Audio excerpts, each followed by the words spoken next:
Hi, kids. It's the Randy Karraker Show on STL Sports Central, presented by DraftKings, where the crown is yours. Matthew Rocchio, Randy Karraker, great to have you with us. Dave Green, our boss, our fearless leader, walking into the radio station right there, doing great work and leading us. Talk a little Cardinal baseball here. Yeah, we have to. Part of the deal. We want you to participate as well. How you doing, man? A little Cardinal baseball. That's funny.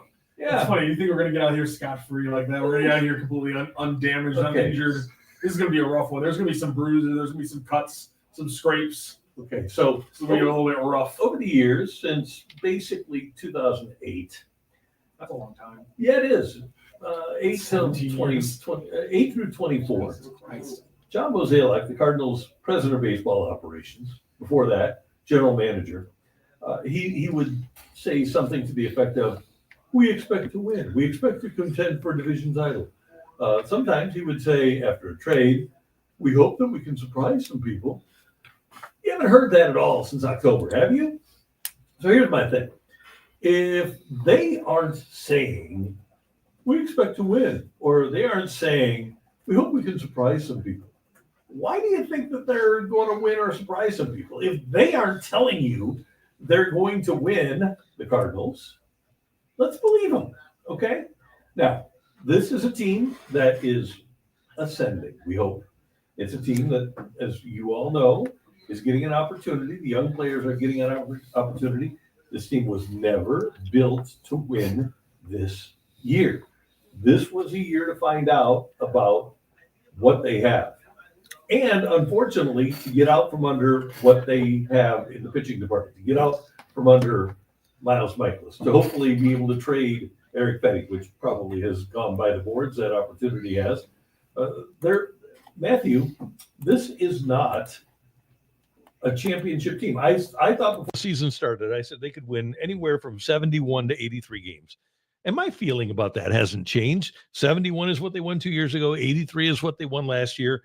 And I never really have expected them to win because they have never expected to win, at least publicly. Yeah, I think the part that exasperated me, I guess, is that it felt like we were pushing a lot more positive angles in May and things like that, and we couldn't help it because they were winning, and so I don't know if I'm exasperated that we ran with what was happening and didn't just stay down on it and things like that. It's just, this was, as you said, there was a light at the end of the tunnel, but it was always a train. Mm-hmm. And we deluded ourselves in believing that it was the sun, but it was always a train.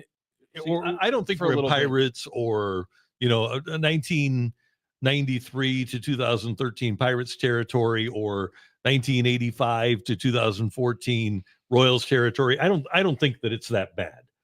This is a team that I think has reached its nadir. Nice.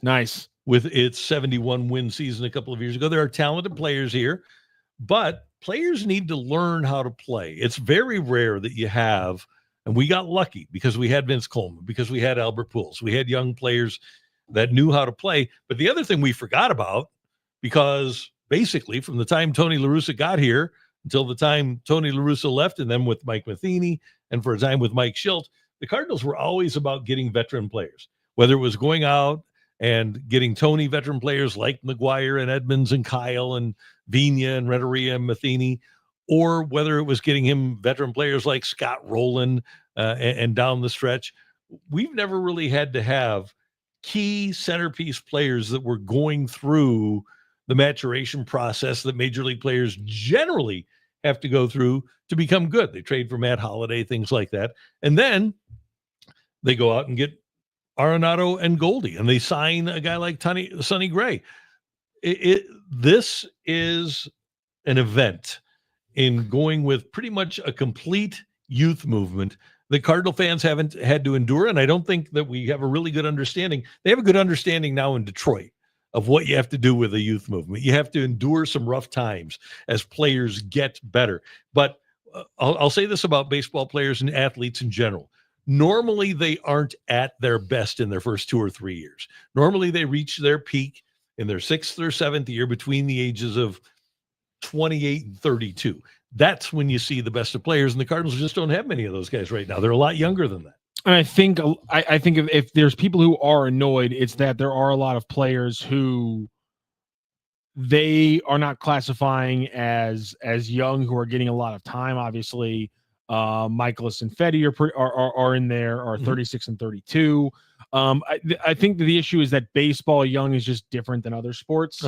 Like Brendan Donovan is not young like conventionally at 28, but he's pretty young in baseball terms, considering he's about to hit his second year of arbitration when it comes to his contract. So like when it comes to baseball terms, even though he's 28, Brendan Donovan is a young player like that. And so like you have to just entering his prime. Yeah. You have to you kind of have to change out how you think about things. Cause like, yeah, Lars Nootbaar isn't, a young at 27 years old, but he's a guy that you're still paying, entry level money essentially through arbitration. So yeah, that's I think so there are people who are annoyed by the fact that some of the young players who are getting a lot of time aren't the youngest in the world, but that's not an issue. And by the way, Brendan Donovan's a pretty good player. He is pretty good. But like you have old pitchers who are getting a lot of innings, and what's the alternative there? 34-year-old Nolan Arenado. But the you problem is you had traded, and you thought you had to trade it. At the same time, what are you going to do? Bench him? Yeah, he turns plays that are not routine double plays into routine double plays from the third base position. You literally saw it this weekend. He did it once. I might have actually missed a second time, I believe, based on when I was listening to the radio. So like he still does that. And so like I understand that there are a lot more older players than people would want getting time on a team that you point out has a lot of young players and is giving young people and is growing for the future. But I think that they are still doing those things. It's not a Chicago Cubs, Houston Astros, White Sox level teardown, but I think you always have to, when we talk about the Cardinals rebuilding or resetting, I think there is always that qualifier when we talk about that of they can never win 60. They can never have a season where they only win 55 games, or else there would be a riot. And so there's a little bit different qualifier in what a teardown looks like in St. Louis compared to some of these other times we've seen full-on youth movement teardown. And I get the fact that they're playing too many old guys, but they thought they had Arenado traded to Houston. Arenado turned it down. They went to Sonny Gray and said, "Hey, do you really want to be here?" I think with the hope that he would say no. And he does. Go. But he stayed. They went to Wilson Contreras and said, "Do you really want to be here?" And Wilson said, "Yeah, I want to be here." So they're playing some old, and they knew that they couldn't get anything for Michaelis, and he's got the no trade as well, and said, "Yeah, I want to be here." His home is in Jupiter. He wants to do spring training in Jupiter. So the Cardinals definitely did want to go younger than they're going this year, but it wasn't in the cards. Oh, how dare you? Because they had given out the no trade clauses, and the no trade clauses have come back to haunt them. And it is what it is. Yo Mama says it's time to sell. Sure. Okay. So you can sell Helsley. Yes. Who else are you going to sell? Matone. Phil Matone. Steven Matz. Those are the three relievers being thrown out. I really do think that they have diminished the trade value of Matz. Not that I'm saying don't get rid of him, but don't expect much. Yeah. And I think there's a lot of people who after that sweep are very much just whatever you can sell that's not bolted down, do it. But I threw this out to Jimmy the Cat Hayes earlier this morning, and I'll throw it to you now, because I don't think you're gonna say sounds crazy, but this is baseball, ladies and gentlemen. This is not that crazy. If they win 6 out of their next 7 games, I actually I'm against 5 out of the next Colorado. 7. Yeah, if they win 2 out of 3, if they win 2 out of 3 against Colorado and then 3 out of 4 against the Padres, are the Cardinals going to be reacting to a 3-game sweep, or are they going to be reacting to a 3 out of 4 win against the Padres? That's my thing. Is like, I'm not saying they should be reacting to just one series, but my point is that I don't know if it's completely doom and gloom. I don't think the sky is falling inside of Mozeliak's office right now. They need to rationally evaluate themselves on a couple of fronts. Yes. Okay, so they have to say, are we as good as the Dodgers, the Padres, the Giants, the Cubs, the Phillies, or the Mets? No. Maybe the Giants. Now, maybe in a series we could beat those teams, but are we going to be able to win 4 series? Because you got to win the wild card round. Cardinals are probably not going to win the division. Then you'd have to win Probably. the division series, then the LCS, and then the World Series. Are they going to be able to win 4 series against good or great teams? I don't think so. Here's the other thing. As has been reported, the Cardinals don't plan to offer a qualifying offer to Ryan Helsley.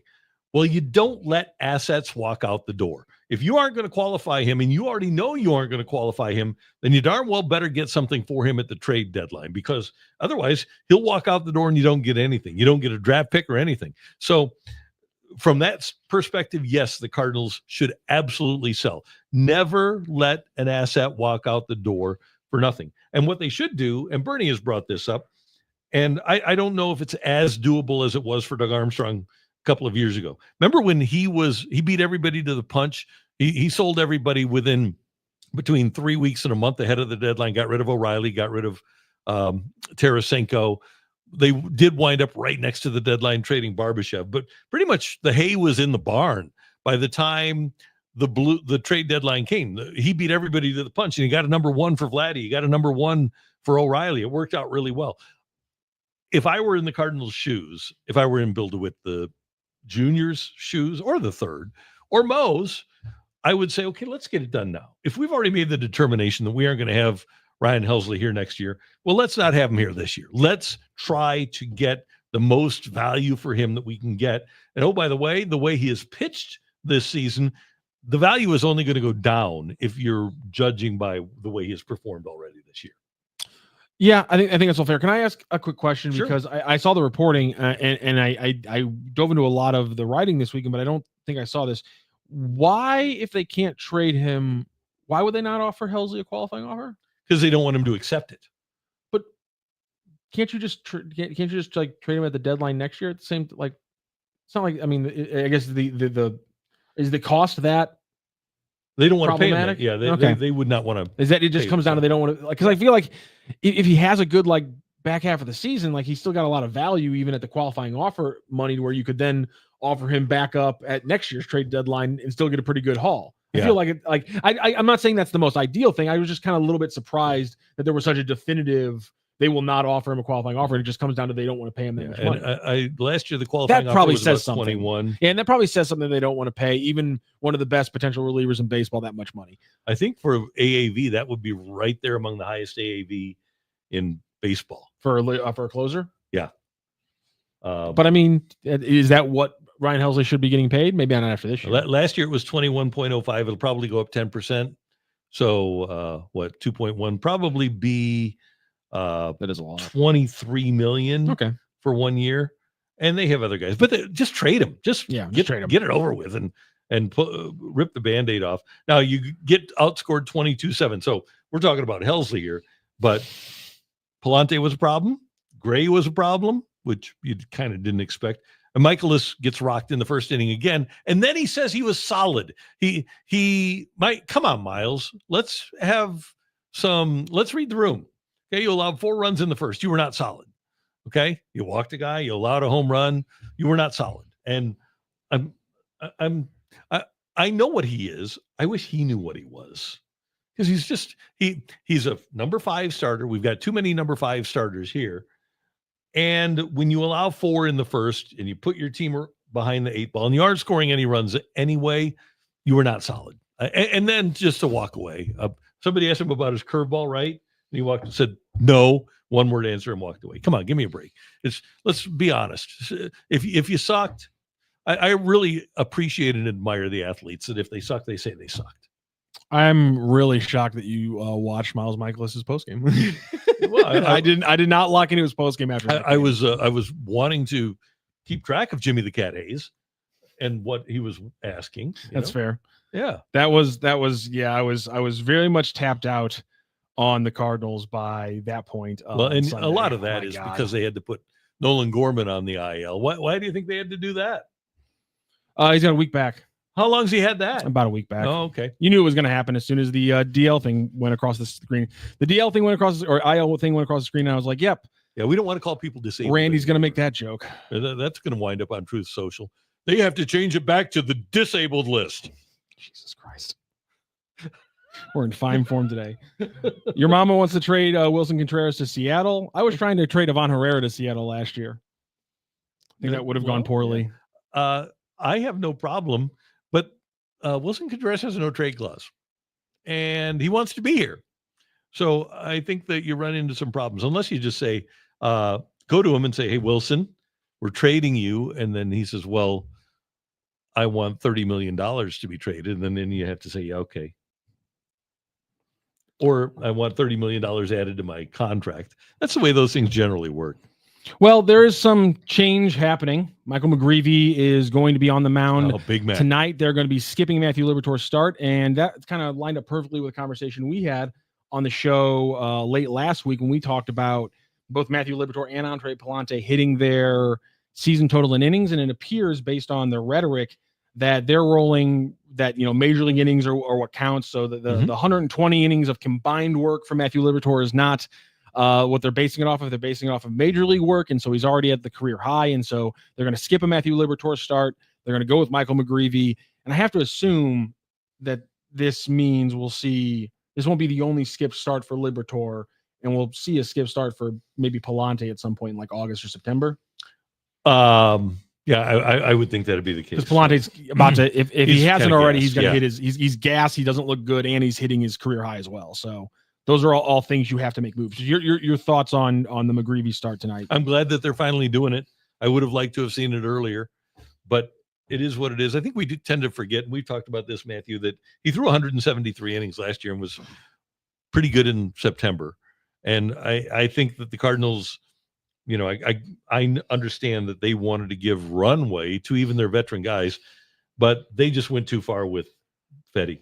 And Fetty was good for April and May, but he was awful. I mean, he went from okay to awful in June and July, while McGreevy was pitching well. So I'm glad they're finally giving him the opportunity. I know that he'll be a starter. He's a number 2 or 3 guy also. He's not probably a guy that you're going to start in game 1 of a playoff series, but you need to get him going so that when you are in the playoffs in 2027, that he's ready to rock and roll. Cole Bassett's left foot. Monday's forecast at Coors Field, 94 degrees, low humidity, and an 11.5 over-under. Translation, bring sunscreen, a glove, and a therapist. Yes, that's McGreevy's game plan. Keep the ball low. Coors Field game plan, LOL. Well, let's get... Not ideal, you're right. Yeah. Let's turn up that humidor. Yeah, right, jeez. Get that baby going. That's gonna be really rough. Yeah. Randy McGreevy is a 4 or 5 on a good team. I'm not so sure about that. I think that he can be, you can pitch him in the playoffs. A 4 or 5 is a guy that you don't pitch in the playoffs. And I think that he is a guy that you can pitch in the playoffs. So I will respectfully disagree with that based on the stuff and the numbers that I've seen so far. I think that he's capable of being that guy. Now, do you want to pitch him in game 1 against, well, you're not going to see Paul Skeens in the playoffs. So, Blake Snell, let's say that it's Blake Snell, that he's healthy for game 1 of a series against the Dodgers. Yeah, you probably don't want to pitch him in that game. Call me a defeatist. They're not, like, to your point, they're not winning multiple series in the playoffs, and that they just need to be realistic about it. When it comes to runway in that discussion, as we do want to see more of it, and we're all talking about them kind of turning the page full on towards next season in the future. Jerry Franks wants to see VS2 as leadoff every day for the rest of the year. See if he can do it. Jordan Walker should be in right field every day, not start 1 game and then sit 4. I can't disagree with that. Yeah, why not? Take the risk. I guess here's my question, and this is also I'm pulling over some city conversation as well here, because you've interviewed so many coaches across so many different sports, and what do you think, combining all the conversations you've heard over the years and the way that things have fluctuated back when we used to bench quarterbacks and now we play them, what do you think about the idea of playing young players on a bad team can potentially stunt their development? Like, how versus just the idea of you're a bad team, so they actually have more of a they can make mistakes, they can change, they can work on things in the moment, and even though it's a bad team and it might not be the best locker room, they have to be mentally strong enough to work through those things to be a good pro anyway. So how do you think they should balance that? Because we heard Lutz talking about a young player say, we don't want to rush him. And we're talking about it now, like a guy like VS2, like, could it hurt his development by just putting him up at the leadoff spot and saying fail or succeed and figure it out? Well, is the alternative like playing him in the minors? Well, I guess you could take it to that extreme, but not in Victor Scott II's case. No. Yeah. So I just, let's look at a current example, the Detroit Tigers. Mhm. And those kids all had to play on lesser teams, but that's how they grew. And they wound up turning into good players. They're talented guys that they had to have an opportunity. It's a good question. I think it probably goes to the mental toughness of your guys. Mm-hmm. But if you look at the horrible Blues teams of 05, 06, 06, 07, they got some guys going. That was when, you have the draft, the 06, 07 team, and they didn't make the playoffs, and they grew as the season went along. And you had Backus, you had Oshie, you had David Perron, and you let those guys grow. There's only one way to get experience in the majors, and that's to play in the majors. Exactly. So, and some guys can play at that level, and in those instances, right away, the Cardinals had two starting pitchers in the 82 World Series, Dave LaPointe and John Stupor, that performed really well. But they also had a pretty veteran team. I mean, you had Obergefell, you had Ozzie, you had Hurry, you had Hernandez, you had Lonnie Smith, you had Willie was a rookie, but he performed well. And I think he was lifted up by those other guys. And then George Hendrick and Wright and Porter behind the plate. I am somebody, and we haven't had to deal with this obviously much in St. Louis. I'm somebody who believes that young players to get better have to play. And Mason Windu says this: playing young players on a bad team that has great coaching and management will not stunt their growth. No. That's always kind of been my thought process as well. And if they're surrounded, and maybe you're not a good winning team, but if there are leaders in the locker room, I think that is a factor. And I think in both situations we're talking about, I think there are leaders in the locker room that can help these guys work through the problems. And for me, and maybe I'm overestimating this, I just feel like the ability to make a mistake, correct it on the fly, and not have to wait till the end of the game, go to video and work with the coach to correct it, saying, I'm out here for the next 90 minutes. I'm out here for the next 5 innings. I have to figure out how to get through what I can't get through right now. I think those are the only ways you really get better as a pro. Those are the only ways you really actually develop your talent. And the key, like you said, is having a great coaching staff. Yes, that's a huge factor. And honestly, and here's the thing: we got one of the Facebook chats. I've lost it right now. Who said, they got to fire Ollie. He doesn't know what he's doing. And I just don't see how you get to the logical thought process of this roster isn't very good, and they're over 500. Therefore, the coach is bad. Like I don't understand how you get to that point when people who still think that the blame goes on Ollie for this season. I don't get it. Well, he wasn't going to make Michaelis any better. No. Right? He wasn't going to make Fetty any better. They did make Palante better. Liberatore has pitched a lot better than he had in the past, and we'll see about McGreevy. Offensively, it doesn't look like it's going to work out with Jordan Walker, but Victor Scott's way better than he was last year. Burleson has continued to ascend. Wynn is a better player than he's been. Herrera is a better player than he's been. Seems like there are some individuals that are improving, and I don't see him making egregious bullpen moves where I say, man, he cost them games. I think that he is managing the group that he has probably about as well as he can. Now, I brought this up a million times before, and I think that the ship has sailed on a guy like Joe Madden who could make a young team better. But for this particular team at this particular time, again, they never said it was going to be a playoff team. So I think you just kind of have to take this. And there are things, would I like to see Victor Scott the second leading off? Yes.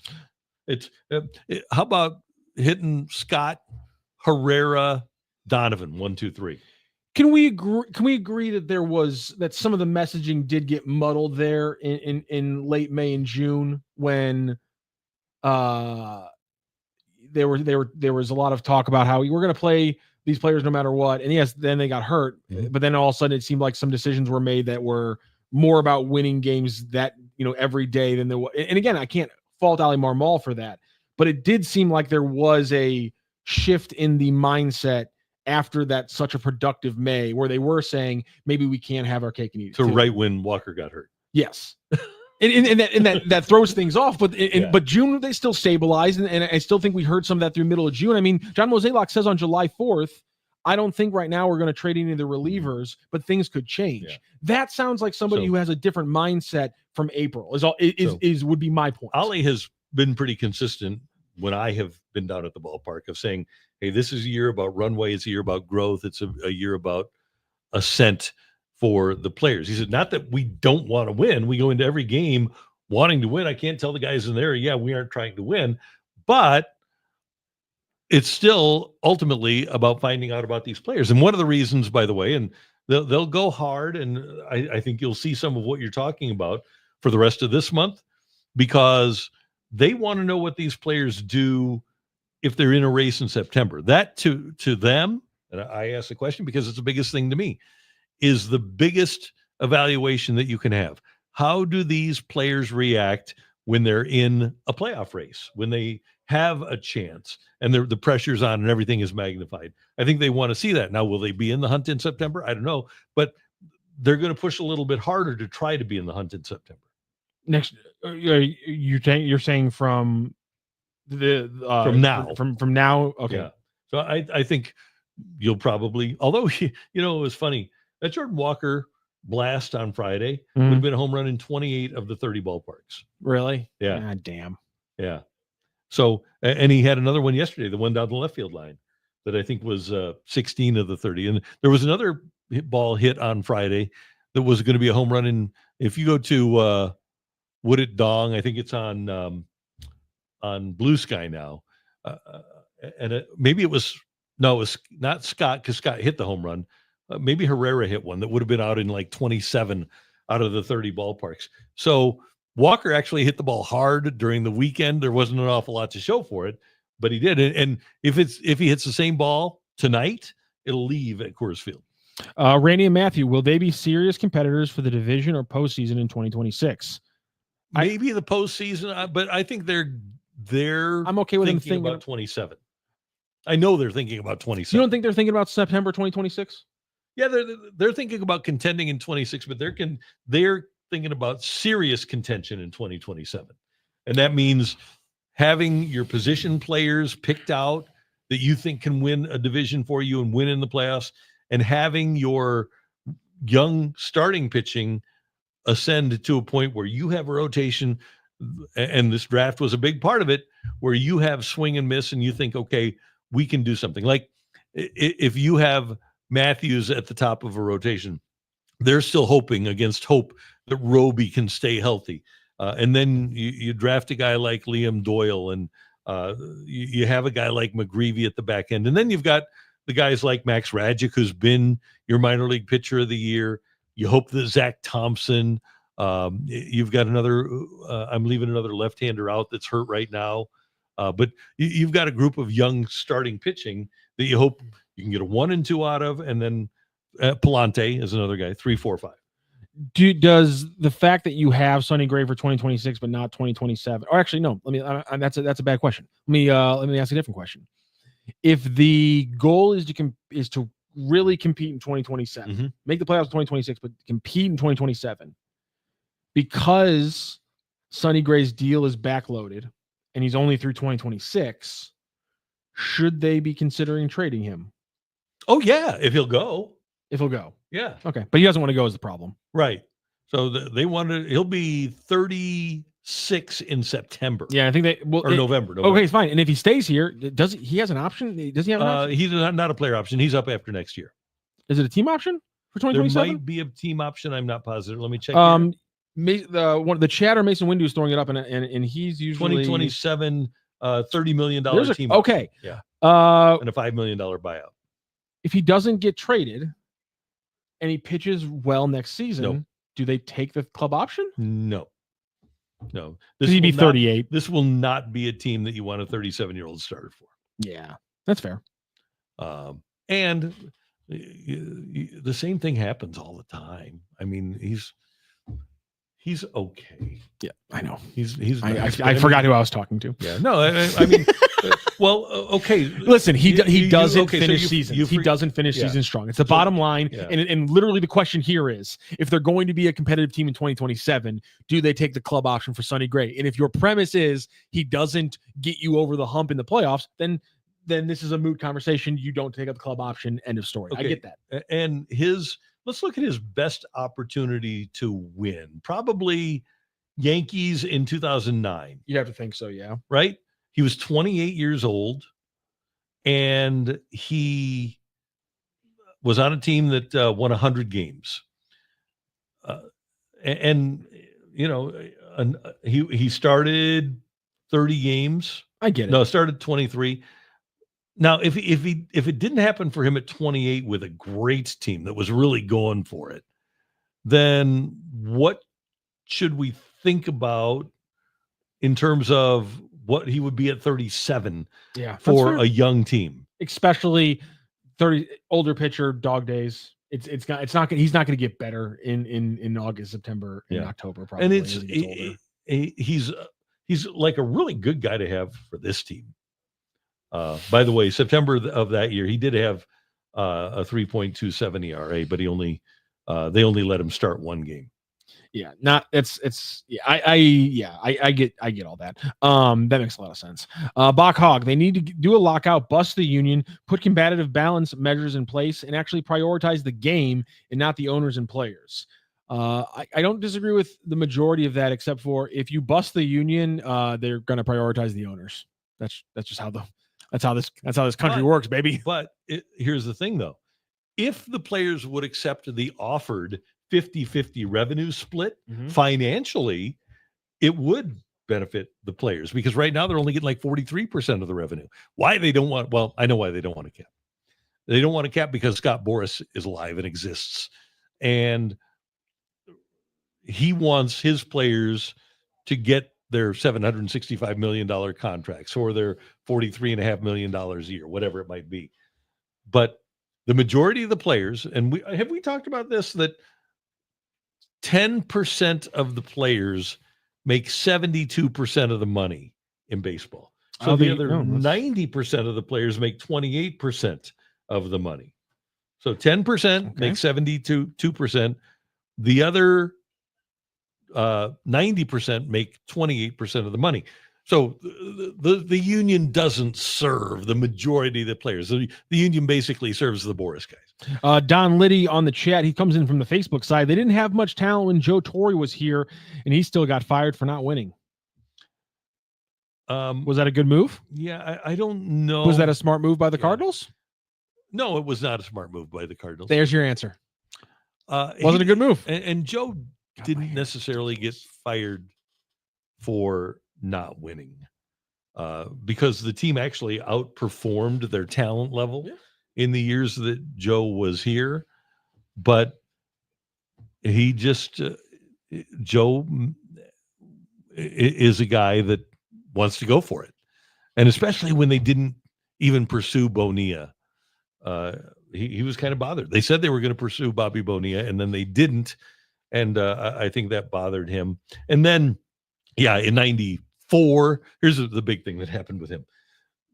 Joe, in '95, spring training, baseball was coming back from the strike, and they were threatening players by having replacement players, just like the NFL had in 1987. And Joe Torre, who was a big union guy as a player, said, "I'm not managing replacement players." And so management, Mark Lamping, was pissed. And so that was obviously in April, and Joe was fired in June. I think it was more philosophical differences, and they never did get the replacement players in for him to manage, but he was pretty staunch about it, saying, "I'm not going to manage these guys. I've got real players that I'm going to manage." And then the real players wound up coming back. So I don't think that, I know that Joe wasn't fired for losing games. By the way, to Don and everyone watching us on Facebook, if you want to join into the chat, very active chat right now going on YouTube. So follow us on our YouTube stream. You can always do that. And of course, if you're on the YouTube stream right now, make sure you like, share, subscribe, hit the bell button so you always know when we're going live right here on STL Sports Central. And the chat is very lively. We are. Let's get to Wesley here. That's the 43%. That's a better split on income than the majority of America. The union does serve them, though maybe not as much as we'd like. Perhaps an MLB union episode of PTFO. Here's the thing. It's funny you'd say that. NHL players get 50% of the revenue. Yep. NFL players get 50% of the revenue. Yep. NBA players get 50% of the revenue. So apples to apples in the sports world, they aren't in the same ballpark. I think it might be the NBA that's actually like 49.3%. Yeah, right. It's actually below 50. Yeah. Like the owners still technically get a majority. And then of course this is the WNBA who are getting 9%. Which league that loses money. Yeah, well not that's why they got their t-shirts on now. Because they're not going to be losing money anymore. Can I make a point about that? Yeah, sure. Did it say pay us what you owe us? Pay us what you owe us. Well, if they have contracts and they're getting pay us what we deserve, might be then they're right. Pay us what we deserve have been a better one. What they are owed. Dan Walken had a similar row on the NCAA Twitter, an NCAA writer had a similar row on Twitter where people were bothering. He was like, I'm not saying they don't deserve more money. I'm saying that using the phrase "oh" is a weird phrase for this argument. Yeah, I don't know who came up with that, but they apparently not a lot of people in the Caitlin Clark camp, if you believe Kelsey Plum, which you're taking weird shots, but we'll get into some of the NFL issues because it's funny that you would talk about the kind of the sanctity of the unions, considering apparently they're not always great about working for the players. Brandon Thomas also on the Facebook chat. It's malpractice from an organizational perspective to not trade veterans who are on expiring contracts or who won't be part of future successes of the team when you're third place in the division with no shot at winning anything of significance this year. I think Brandon has echoed a lot of very common thoughts from the Cardinals fan base. Let's see. Third place in the division. So it's malpractice from an organizational perspective to not trade those veterans. Yeah, I agree with that. And I think the big factor is that, and I know there's going to be a camp of people who are we are always going to now be split up, I feel like, and do the camp of just get in and, evaluating whether or not the roster is a championship level. And a lot of people have looked at this team and said, this team cannot win a championship, so they shouldn't try. Well, and I don't think that they can have. See, it'd be one thing if you could win a playoff series. Yes. I don't think this is a team that can win a playoff series. That's a pretty and that's all you really need to. Yeah, that's all I really need to say. And even if they, I don't think that they can make the playoffs. That's my own personal opinion. But even if they would magically make the playoffs, I don't think they can win a playoff series. So somebody said earlier, Randy dreaming of the playoffs. I'm not. When I talk about the playoffs with the Cardinals.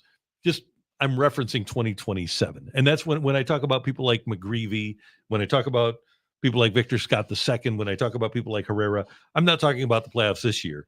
The Cardinals are gearing this organization towards getting better and having a chance to win big in 2027. So I'm kind of going with what they're saying, which is not necessarily, definitely not this year. Spencer says I was wrong about something. I'm not sure what I was wrong about, but you are never wrong, sir. No, I'm sure. Listen, I say things wrong. I'm not. Rocco was what was I wrong? Yep. Like many with brains have said. I'm not. Yeah, just let me know which thing I was wrong about. Samuel Howe, trade with the Yankees or Phillies, not the Dodgers. Well, you got the Cubs interested in a closer. By the way, you take the best package. Don't worry about who it's going to. But you've got Yankees, Mets, Phillies, Dodgers, Cubs. All big market teams, some with better farm systems than others.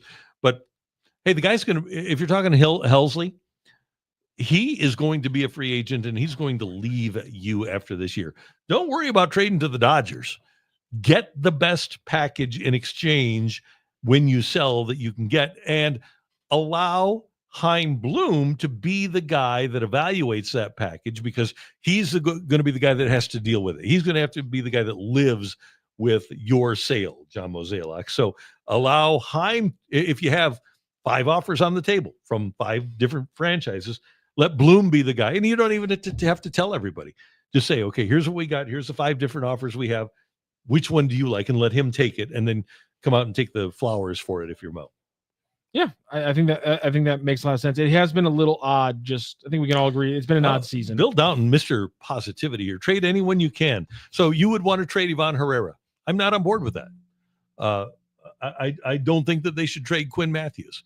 I don't think it's a good idea to trade Donovan. I don't think it's a good idea to trade Wynn. I don't think it's a good idea to trade J.J. Weatherholt. I don't think that they should trade anybody that they can. Because you can trade everybody except the guys who have no trade contracts.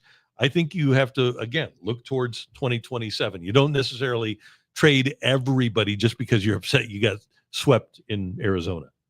Carl really wants to see a package where they sneak in one of those albatross contract veterans, but I don't know if anyone would bite unless the Cards pay partial salary. Even then, it's a tall ask. Tough spot. Don't you think the only albatross contracts are the ones that are no trade deals? Yeah, that's what I was just about to. Yeah, I'm trying to think of the long-term deals that Michaelis no trade, Gray no trade, Contreras no trade, Arenado no trade. But I mean, in the Michaelis one, it's expiring now. Yeah, so right. So it is what it is. Yeah. So yeah, they're all no trade deals. So I get it, understand it, but you are at the mercy of the player. Let me look at the multi-year outlook, and I'm going to try to see what would. Nobody else is even on multi-year deals. I mean, are you referring to Nolan Arenado? Like, is that the one? Is that like that's the only like multi-year deals for the Cardinals right now are Nolan Arenado, Wilson Contreras, and Sonny Gray. Like, there you go. Those are the big money multi-year deals. So I'm not sure. I guess you're referring to Arenado, but again, they tried to. I don't think trading Wilson Contreras is smart. He is well above average hitter, and he's playing a very good first base. And his money's not bad for what he's doing right now. So I wouldn't trade Contreras. So yeah, I agree with you. Yeah, trade Nolan Arenado. They tried. He doesn't want to go. Also, Sonny Gray. We just talked about this one like 5-10 minutes ago. That probably wouldn't be a terrible trade either, but he doesn't want to go. So you're kind of up a creek now. Okay, so Bill Downton clarified his statement. He said that he would trade anybody off of this roster for a top starting pitcher. Okay, so can we agree that Herrera is their most valuable asset? Yes. Okay, but he can't play the field. Okay, so is Detroit trading Skubal for Ivan Herrera? No. Is Pittsburgh trading Skeens for Ivan Herrera? No. Is Philly trading Zach Wheeler for Ivan Herrera? I think we can go ahead and wrap this one up and say that nobody's trading their number one pitcher for Ivan Herrera. How about Philadelphia trading Christopher Sanchez, their number 2 starting pitcher for Ivan Herrera? The Phillies don't have to now. Minnesota, would they trade Ryan for Ivan Herrera? Well, I mean, probably not. And by the way, Ryan, this is his first really good year. Yeah. Is Boston trading Crochet for Ivan Herrera? No. Is Cincinnati trading Andrew Abbott for Ivan Herrera? Not, especially not in division. No. Yeah. Houston trading Framber Valdez? No. Pivetta is number 10 in WAR this year. So let me see here. The Twins are not. The Twins right now are starting 2 guys with 5 ERAs, and one of their only 6th pitcher options also has a 5 ERA through 9 starts. So I feel like they're probably not going to knock into any of their hitting or any of their pitching. Joe Ryan's in his 5th year. This is an outlier year. Yeah, no. His WARs have been 0.4, 2.4, 1.5, 2.3. and 4.5. I don't think you trade a Herrera. So Mason Windu says Contreras is tradable. So then you do it. Well, yeah, he is. You do it, but then it's not realistic. The problem is finding the other general manager that will trade you that top starting pitcher, and I don't think that that's out there. I don't think think getting a top starting pitcher for Ivan Herrera is a realistic exercise in 2025, in July of 2025. God, he's so cheap too. Contreras, $18 million the next couple of years. I mean, that's a pretty good guy that potentially can see. If you're planning things out, if best case scenario, they want to win in 2027. Mm-hmm. Wilson Contreras in a final year of a contract, making only 18.5 as potentially your 5th hole hitter. That's a pretty good way to plan for a winning roster in 2027. Not only that, but it opens up Burleson for first base. That's true. You So could trade him. you make that trade if you get what. Well, there's from the Cardinals. Our standpoint is different. Okay, I say if you can get quality youth. They say if I can get the contract off the books. But either way, they would love to have an opportunity to open up first base for Alec Burleson and get him his at-bats and have him become your future first baseman. Yeah, I mean, there's, and that's the thing. It's kind of like when we were having the Jordan Kyrie argument. It's like he's producing on a solid contract, so why do you want to trade him? And then the other side of the coin is, well, because he's producing on a solid contract, he's got good value. So there's a good reason to trade him. I was just about to say, the one reason you would is because you do have a little bit of a positional backlog, and opening up first base does free some spots up. And let's reiterate that the Cardinals went to Contreras last offseason and said, do you want to be here? We'll trade you. And he said, no, I want to be here. I want to be here. They would have been more than happy to move him, but he exercised his no trade without officially having to do so. So the Cardinals are stuck now in this weird thing where the non-superstars that they get here refuse to leave, but superstars don't want to come here. Yeah, kind of weird. That's a bad limbo to be in. We are the Cincinnati Bengals of baseball teams at that point, where it's we keep just winning 9 games and losing in the first round of the playoff. Like, we are just mired right in the middle without any ability to draft in the top things and jump up with a star quarterback. That's fun. Fun. Wesley has a good point. Win in 2027? What 2027? Yeah. I'm already planning that as a year without a stadium trip because of the incoming lockout. Let me tell you something. It's live. These players are not going to give up the cash. All right. What's the average salary? Is about $4.5 million in Major League Baseball. Let's see. These players are not going to give up the cash. They'll be able to hold out for a little while. They aren't going to $5 million, recently surpassed $5 million average. All right. And even the Scott Boras guys, do you really think that Juan Soto is going to give up his $70 million a year? Ohtani might, because he's making so much on endorsements.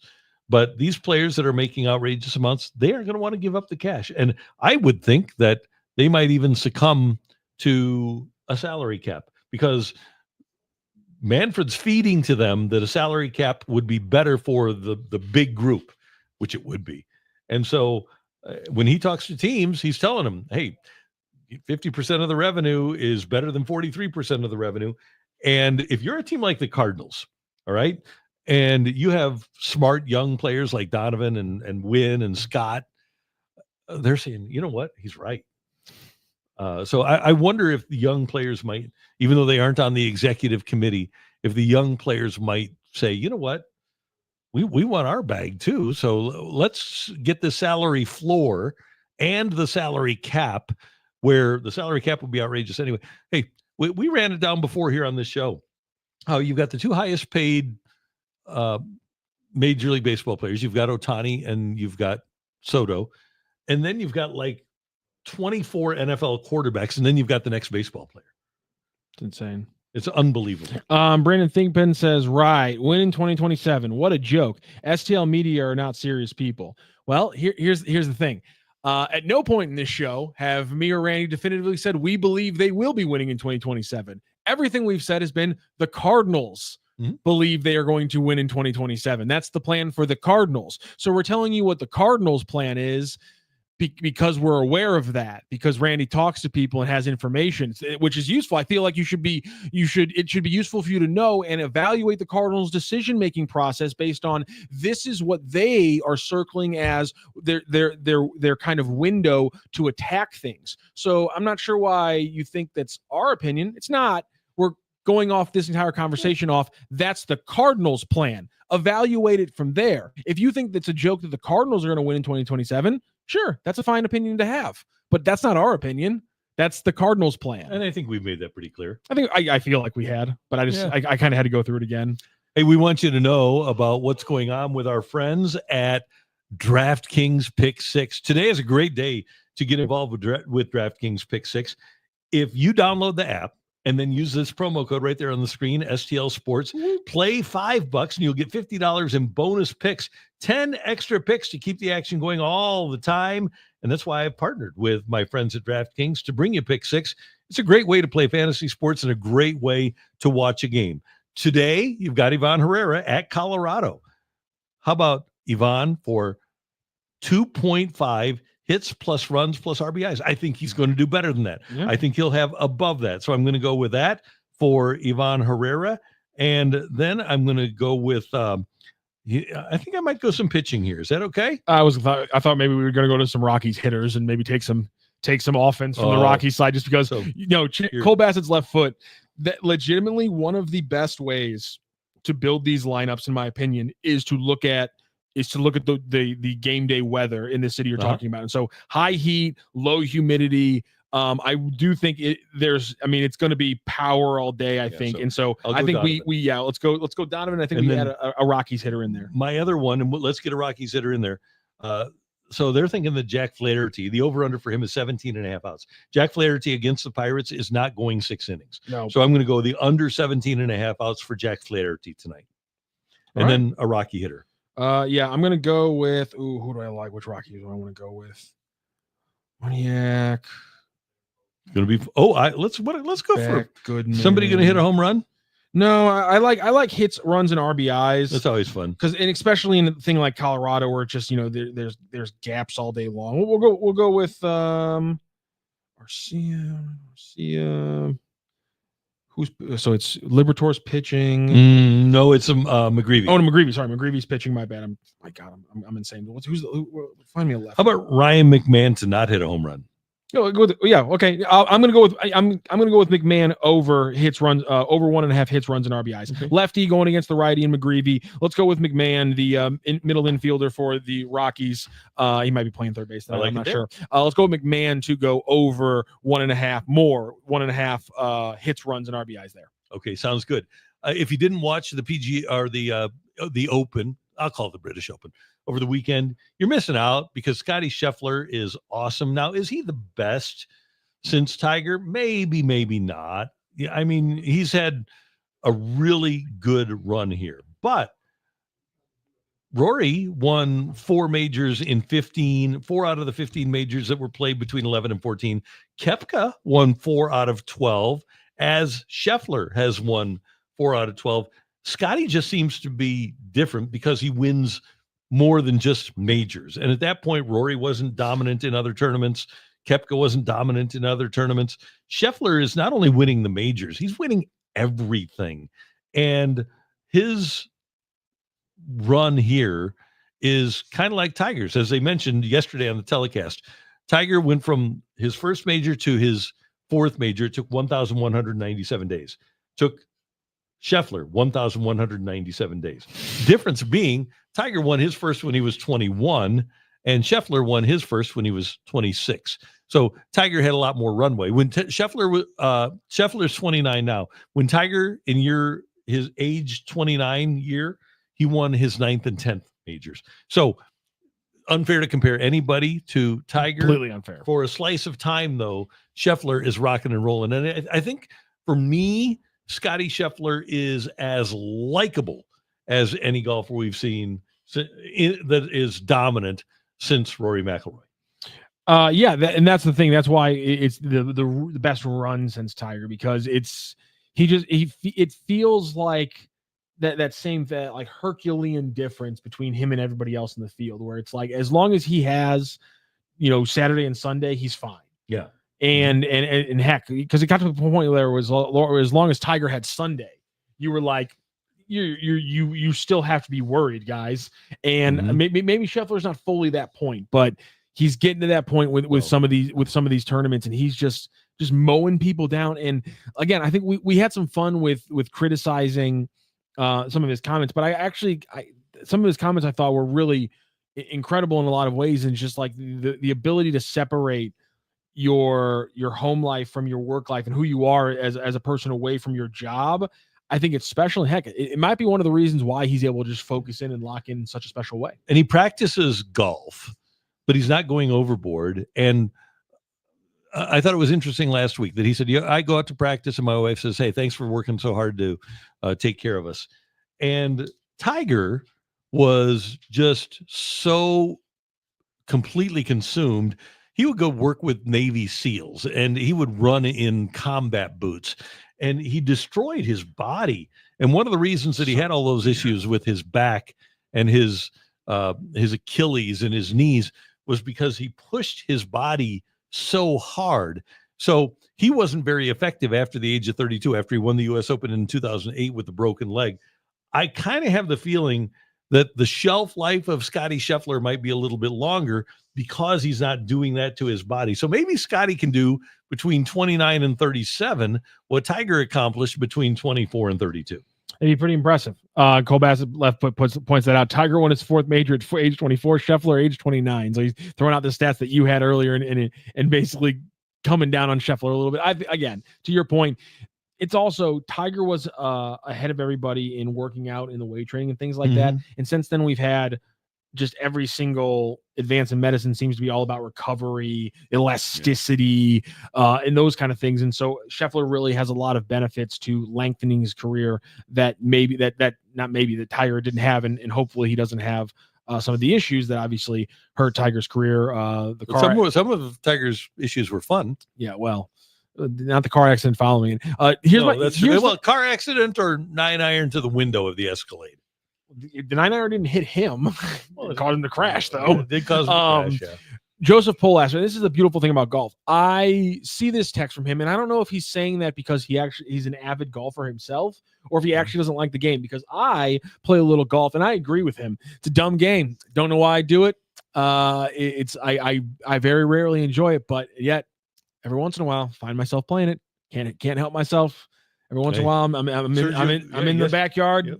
Working on the swing. Yesterday, Sergio Garcia thought it was dumb, didn't he? That I really wanted to go back and lock in a couple of holes and just see how he was how he was having to play. Obviously, wood 3 wood off the tee. And if you like didn't that. see, Sergio broke he slammed his driver on the ground on the second hole, and if you break a club on the tour, you can't replace it if you break it in anger. So he didn't have the opportunity to use his driver all day, and he still shot a 68 using his 3-wood. Mason Windu, don't get me wrong, pro golfers are amazing, but that sport involves massive amounts of luck. What sport doesn't? Well, but here's the thing. It does, but Scheffler's pretty darn lucky then. Yesterday he finished 4 ahead of the second place guy. The 2nd through 9th place players were all within 3 shots of each other. I don't think you can be that much luckier than everybody else. Your mama says Scheffler's the Jokic of the PGA. I like that. That's a good comparison. Yeah, I like that. dominant. Jokic of the PGA, dominant and just kind of chilling there. Cronky Hater's a liar in the chat. He says Rock has a great swing. Seen it myself. You're lying about one of two things, or potentially both, because if you had seen my swing, you'd know I do not have a good swing. Yes, you do. So you're lying about something or other. No, I need to get my other lesson. And I'm a Cronky hater too. Hey, also I'm a Cronky hater as well. Yeah. Eric Cleveland, I like this. Scotty is easy to root for, just a humble guy. I loved what he said last week. Once golf becomes bigger to me than my family, then I'm done with golf. And I believe him when he says that. When you see the way he interacts with the baby, and he says that, hey, the first person I look for when I win is my wife. I mean, it's just all it all fits with him. He just seems like a guy that you do really want to root for. Did you see the picture with them hugging and the baby kicked out to the side with the goofy face on? Yeah. Oh my God, that's awesome. That little kid. Why? I don't know why athletes' kids is always such easy, fun content, but it hits every time. And Craig Lewis, there's been some great golf this year. There really has, even beyond Scotty. I think the competition is great. Was it really interesting to me, Matthew, that the live guys just keep fading. Now, Bryson had a great run and he finished in 6th or 7th after firing a 78 on Thursday. But Koepka nowhere to be seen. DJ nowhere to be seen. Garcia nowhere to be seen. And it used to be those guys were always in the hunt. They were always guys, but they aren't anymore. And I don't know if part of that is only playing the 54 holes on the live tour, or if they just don't care and practice as much because of the guaranteed money. But it does seem like the PGA has withstood any threat that LIV has presented, and the PGA is forging ahead and doesn't really need the guys on the LIV Tour anymore. I can't help. I'm so happy the LIV Tour is failing. Yeah, me too. I can't. My takes on the LIV Tour being bad were not very popular when it was first announced, and I refuse to change them. I hate the LIV Tour, and I think it was bad that so many people were like, "Oh, generational money that's covered in blood? Sure, I don't care. My family's never gonna have to work another day in their life." That's something that we should celebrate. I didn't get it then. I'm glad it's falling on its face. Agreed.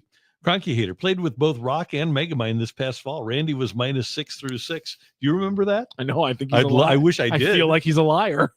I appreciate him though. Here's the thing, Cronky Hater. It was a great round, but I told you. Do you know what it costs to fix the scratch on a Lamborghini Murcielago? It's just sitting in my garage. I'm not going to drive it around St. Louis with a scratch like that, my guy. So get it fixed. We'll get the paint job fixed. That way I can keep rolling in style. Come on, Cronky Hater. Get your life fixed. Yeah. My gosh. I'll let you borrow it again. I'll always let you borrow the Lambo. But you got to fix the scratch. Come on. As the late, great Chris Duncan used to say about baseball players making a lot of money, he said, "Hey, insurance on a Lamborghini is expensive." My favorite one was always you drop one fly ball in the World Series and all of a sudden you're a bad hitter. Then all of a sudden you look like fielder. you're a defensive liability. Just drop a couple balls in the World Series, and all of a sudden they think you're a defensive liability. So I just love the casualness of just drop a couple balls in the World Series. Yeah, God, Dunk fantastic. would have loved Fenton Bar and Grill because Dunk loved his wings and the trash man wings. sodas. Yeah, big time. Trash wings at the Fenton Bar and Grill are the best. The man sodas at the Fenton Bar and Grill are absolutely delicious. Man sodas right there. Today is the day. Oh, it's Monday. It's Monday. It's Monday. 10 wings for $10 from 5 to 9 this afternoon at the Fenton Bar and Grill. Check it out, 5 to 9 this afternoon / this evening. And if you have never tested the trashed wings at Fenton Bar and Grill, today is your day. Make it over there. It's only a couple of minute drive from the soccer park in Fenton. It's on Rudder Road in Fenton. You can even carry out 636-305-7041. I don't think you can carry out the 10 for 10, but man, enjoy the food at the Fenton Bar and Grill and enjoy the people that are going to be serving you. Megan and Jamie and Candy and the whole gang, they're so much fun and they love sports, and everything that you're going to do at the Fenton Bar and Grill is going to revolve around just having a good time. Whether you want to go in and watch the game tonight, the Cardinals taking on the Rockies, maybe you just want to hang out, have a nice dinner. Maybe you want to, well, you're probably not playing golf today, but after whatever you do, maybe you just want to stop by for happy hour where they have 6 fantastic happy hour specials for $6 each. Mini tacos, fried dill pickles, spicy cheese curds, mushroom strips, pretzel bites, and fried green beans, all 6 for $6 and all absolutely delicious. I love having lunch at the Fenton Bar and Grill. I try to stop by at least once or twice a week, and I think you'll enjoy it too. You need to check it out. Go to FentonBarandGrill.com to check out their menu. Make your way there, and by all means, when you stop by, tell them Randy sent you to the Fenton Bar and Grill. I'm going to have to go get me some wings today. How about the NFLPA? I love the NFLPA. I'm a fan now because before Lloyd Howell Jr. resigned. He was the executive director of the NFLPA. We're going to dive into why. Yeah, but before he resigned, they did approve expense reports to go to strip clubs. Now, whether he approved the expense reports, we don't know yet.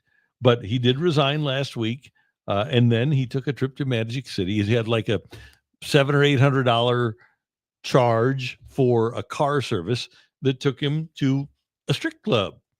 And apparently he enjoyed himself. And then he went to another strip club, this one in Atlanta, I believe, and he had some players with him. Well, in my opinion, when you're dealing with 23, 24-year-old young players with a lot of money, and they don't want to pay for the strip club, then it should be on the union. And just, hey, sign off on the expense report that you have. I don't know why they booted him. I mean, he was working for the league, sure. That happens now and then.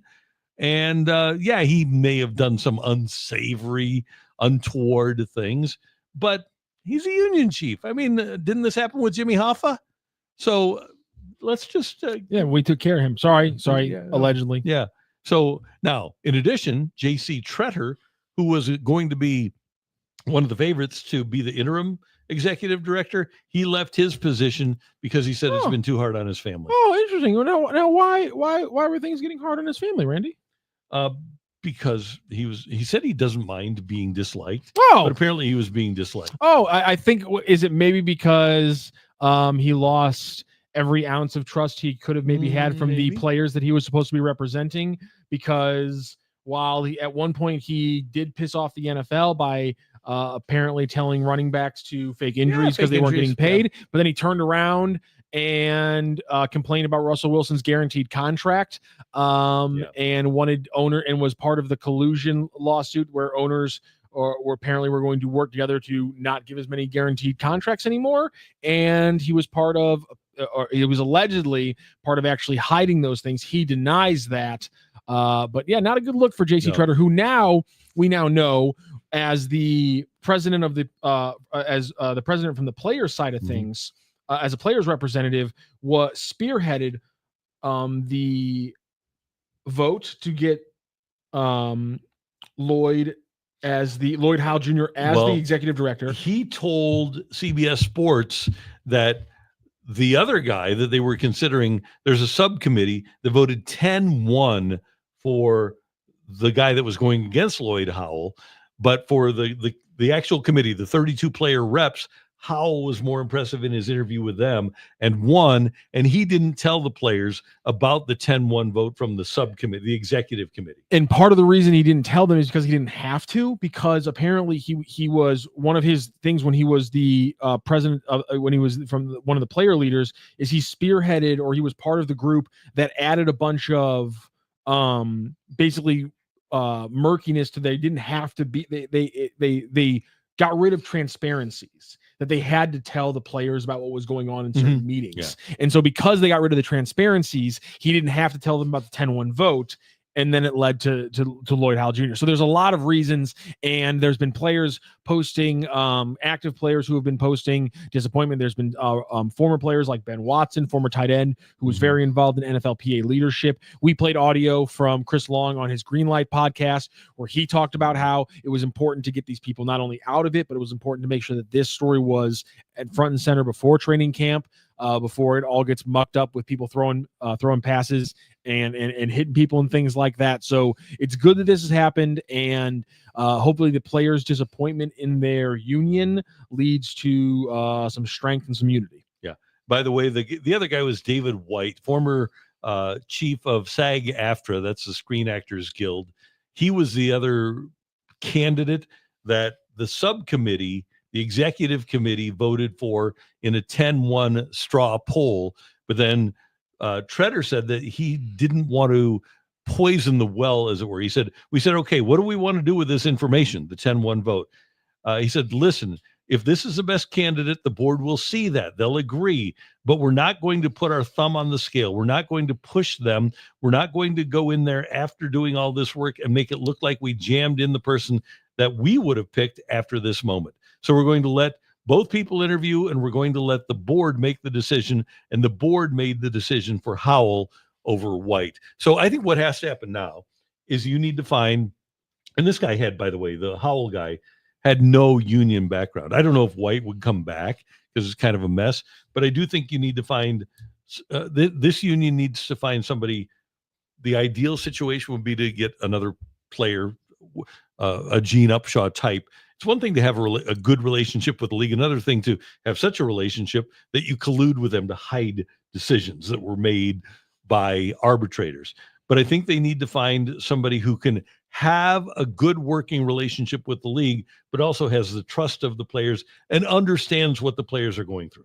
Yeah. The bottom line is they need somebody who's advocating for them. And J.C. Tretter was failing to do that. And Lloyd Howell was just failing to do his job overall, and was being a poor executive, because you can't have conflicts of interest, you can't have collusion, you can't have all these things hanging over your head. You have to be above reproach, and he failed at that. And they have to get people who are above reproach and who are putting players first. Bottom line. I wonder if there are any former players right now that are great business people that would fit what the union needs. And I wonder if the union players even know what they need. One of the things that came up in regards to Howell was late last week, there was a meeting among the 32 player reps, and they didn't even know what was going on. They didn't even read ESPN.com to realize that Howell had done what he had done in terms, this was before the strip club stuff came out, but in terms of colluding against the players to keep information from them and having the conflict of interest in which he was working for a firm that was trying to help buy an NFL franchise.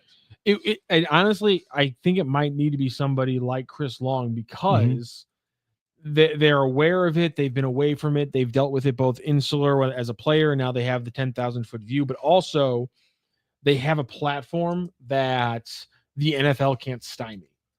And that's something I think is important. One of these guys who has done something who has done media or something post-playing career where he now has a voice where the NFL can't control the narrative every time, that could be a weapon for the players. And with so many guys getting into the media and having their own little media empires like the Green Light podcast with Chris Long, I think that'd be a great way to do it.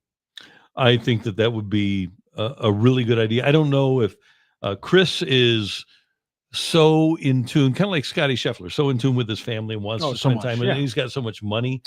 I don't know if he wants to. I'm not saying it wouldn't be Chris because he has so many different things going, but it would be somebody along the same lines like him who has, because you got to have some clout, I think, because I think we've seen with too many players who have been in that role that one, you can get complacent once you're kind of in the meetings. You start seeing it too much from the owner side, I think, sometimes. And again, you can get drowned out and by the NFL. And I think that's why it's important to have somebody with a powerful voice on their own. Here's a cursory Google search. LeVar Arrington, the former Redskins linebacker, is the founder of Arrington Entertainment, has launched everything from entertainment and sports agency Leap Management, LLC, to Extreme Precision, a football training system.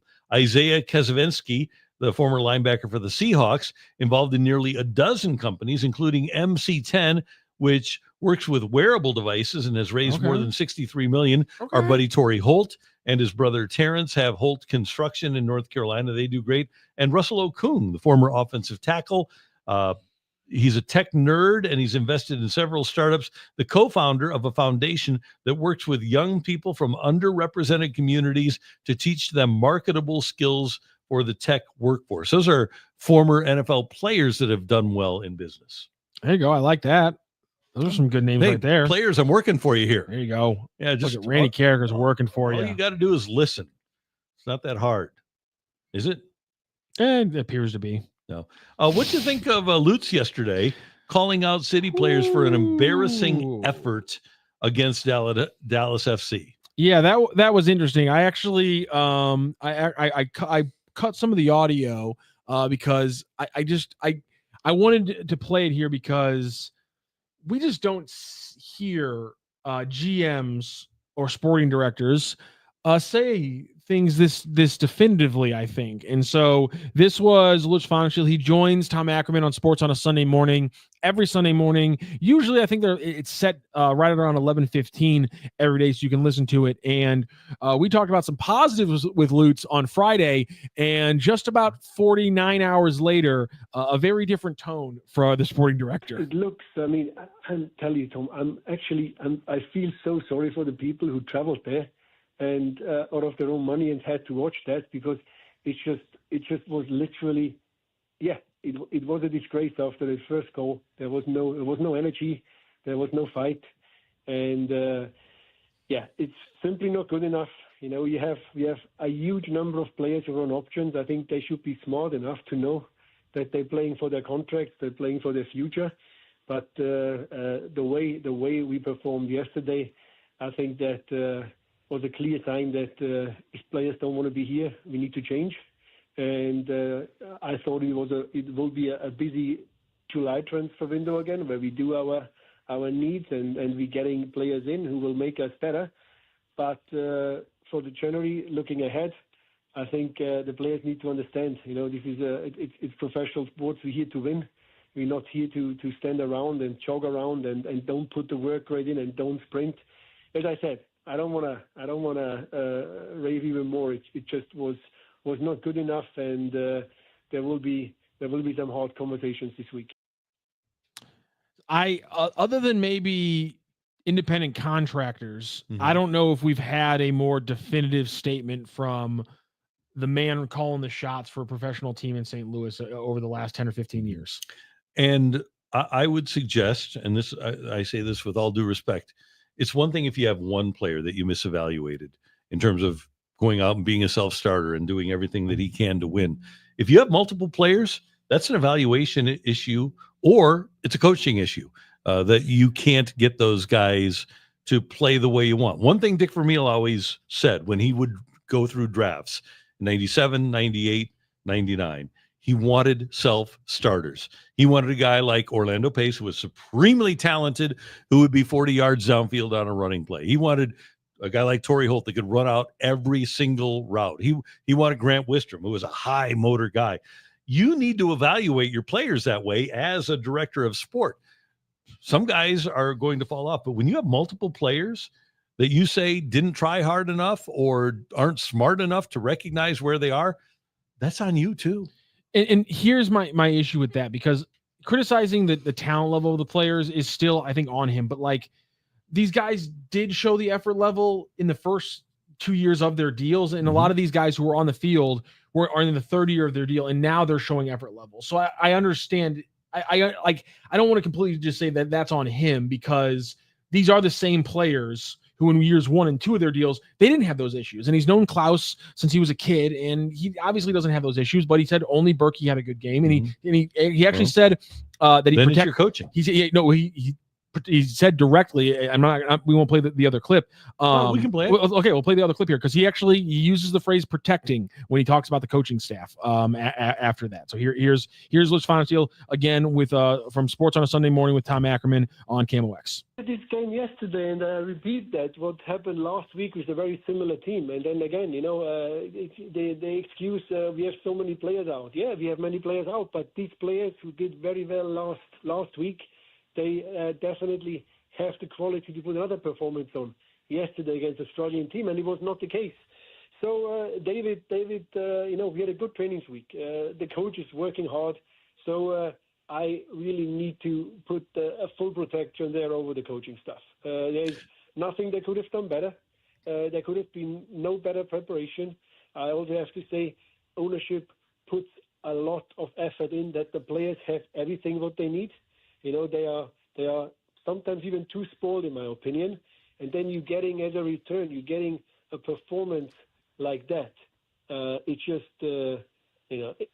just annoys me, as you can hear. So it's accountability. It's easy as a player to be upset when you're walking in the changing room and you're sitting in there like a little mouse and feel sorry for yourself. But go out there and fight. And if you lose and you fight, that's okay. You can't win every game. But just lying down and do nothing and just really, basically give up too early, that's not what we're here for. The only player for me who had a reasonable game was Roman Bürki. Everybody else on the field can do much better than that, was below par.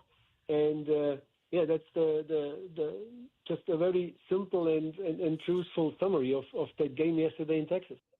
Okay, so I refuse to believe that the players all got together and before the game said, let's dog. Let's dog it. I don't think that happened. So if it's not the coaching, and I'm assuming that the players didn't get together as dogs, the only thing left is individuals.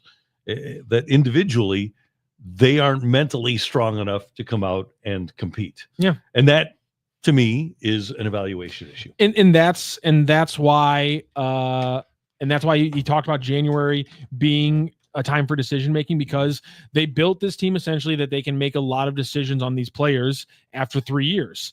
And that's why he mentioned all these players on options, because the overwhelming majority of people who were here for the first season in 2023 had 3-year deals with 4-year options. And so they can change the team mightily starting in the January transfer window. And he said he's going to use the summer transfer window to try to get better, but then people are going to get shipped out if they're not ready at the end of their contracts. They're not going to get options picked up and things like that.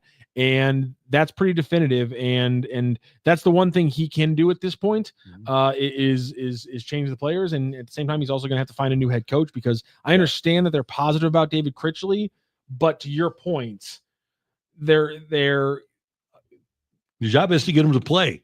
The job is to get him to play, and the players all said that the game plan was the correct one, that they didn't execute. So the players are all taking it on themselves. And so, to your point, like Lutz has got to fall on the sword, Critch has got to fall on the sword, or maybe this week in training, when we reiterate these comments from Lutz to the players, we'll see kind of what the reaction is.